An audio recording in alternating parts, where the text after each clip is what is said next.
Hello my dear student. So प्यारे बच्चों, इस वीडियो में हम कक्षा 9वीं की प्रश्नावली है 1.3 इसका क्वेश्चन नंबर 3 सोल्व करेंगे। तो चलिए बच्चों वीडियो शुरू करते हैं। तो देखिए बच्चों, प्रश्न क्रमांक 3 क्या कह रहा है।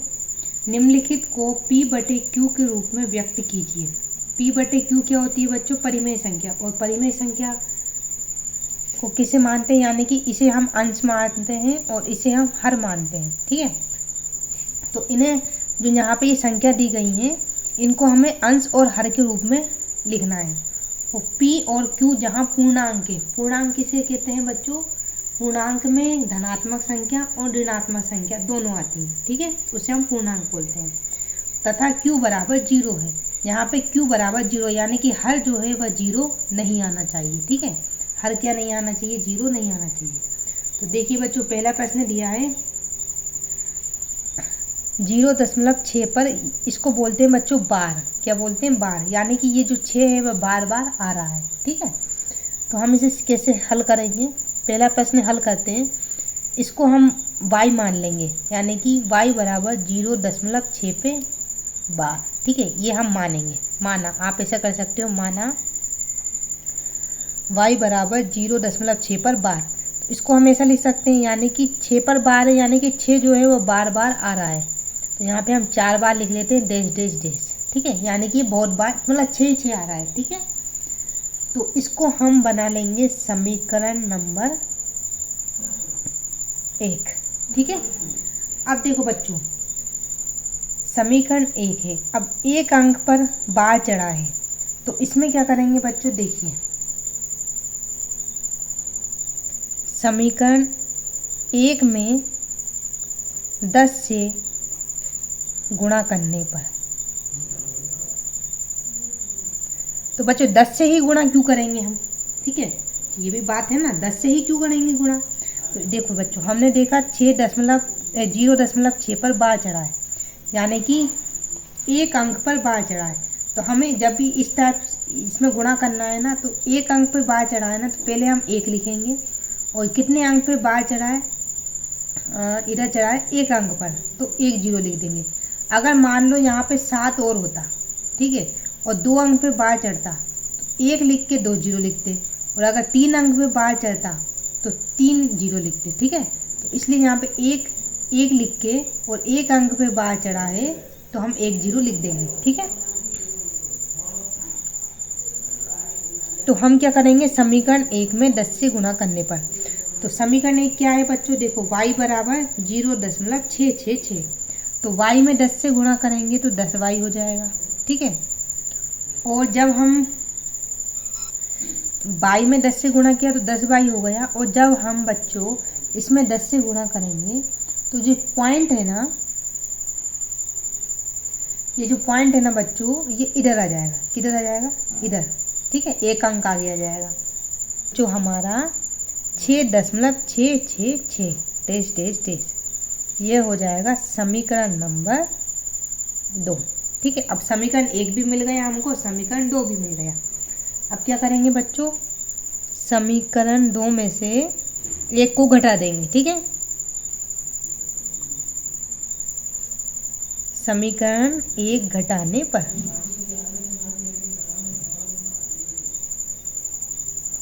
तो देखिए क्या दिया है समीकरण 2, 10y बराबर 6.666। ठीक है, और y बराबर समीकरण 1 दिया है 0.6666। ठीक है, इसका मतलब बच्चों इस पे भी 6 है, मतलब 6 ही है, कितने भी ले सकते हैं।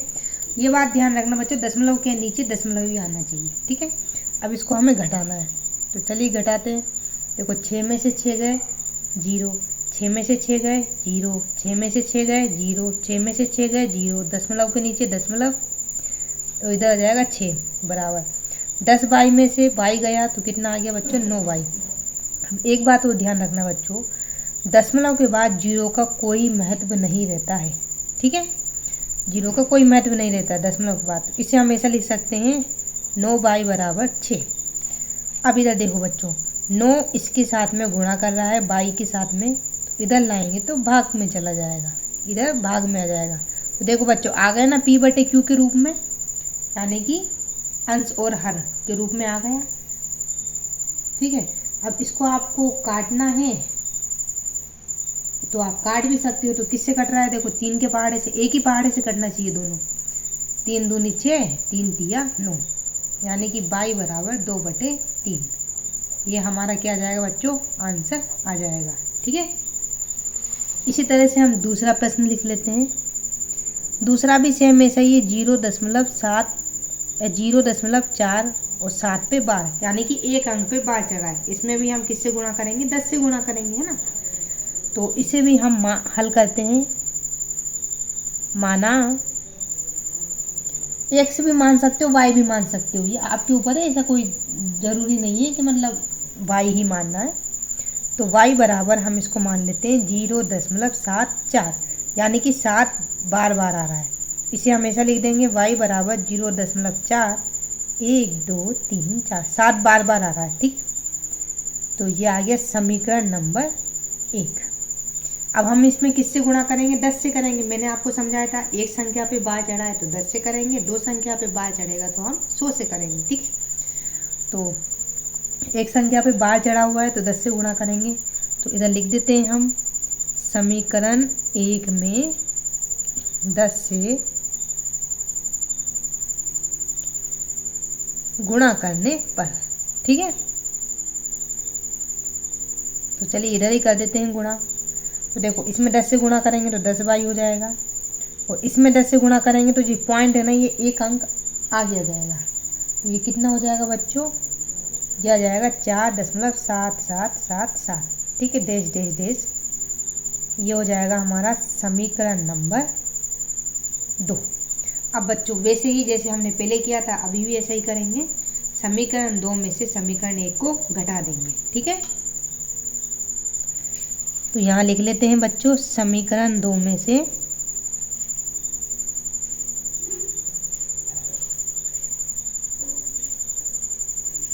समीकरण 1 घटाने पर।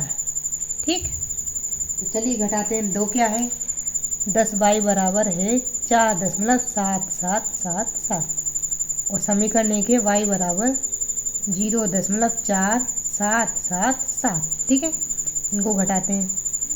तो देखो बच्चों,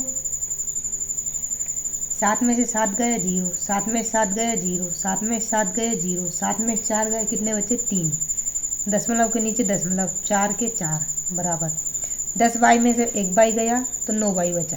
ठीक है, तो अब मैंने बताया बच्चों के दशमलव के बाद 0 का कोई ज़्यादा महत्व नहीं रहता है, तो आप इसे ऐसा भी लिख सकते हैं 9y बराबर 4.3। ठीक है, अब देखो बच्चों, 9 इसके साथ में गुणा कर रहा है, इधर लाएंगे तो भाग करेगा, तो 4.3/9।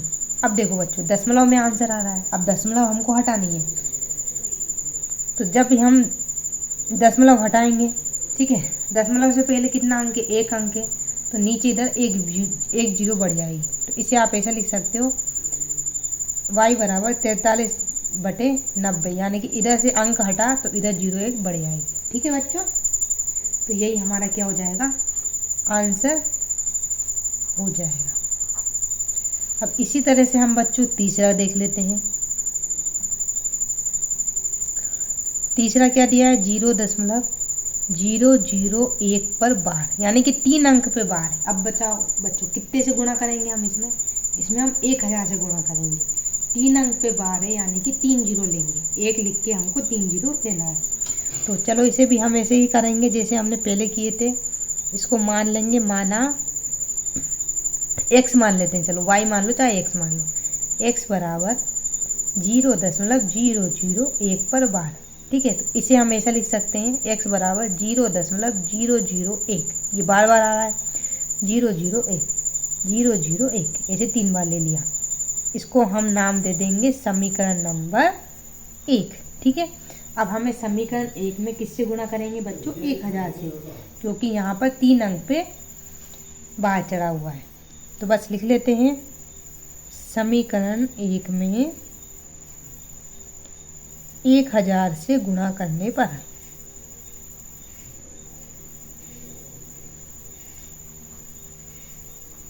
ठीक, तो 1000 से गुणा करेंगे तो x में 1000 से गुणा करेंगे तो 1000x बराबर, अब जब हम इसमें 1000 से गुणा करेंगे तो ये दशमलव है 3 अंक आगे चली जाएंगी, ठीक है। तो ये क्या हो जाएगा बच्चों 0001। अब ये दशमलव जो है यहाँ से आगे चली गई इधर, और ये ऐसे ही रहेगा 001 001 डैश डैश डैश। इसको बोल देंगे हम समीकरण नंबर 2, ठीक है। अब जैसे पहले किया था हमने समीकरण 2 में से समीकरण 1 घटाने पर, तो चलिए घटाते हैं।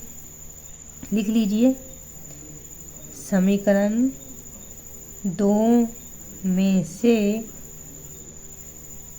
समीकरण 1 घटाने पर, ठीक। तो देखिए समीकरण 2 क्या दिया है, 1000x बराबर है 0001.001 समीकरण 1 क्या है, x बराबर, अब दशमलव के नीचे दशमलव लिखना है, तो देखो इधर दशमलव आ गई, इधर 0 आ गया, ठीक है। फिर क्या है ये 001 001, ठीक है। इस तरह से ये आ जाएगा।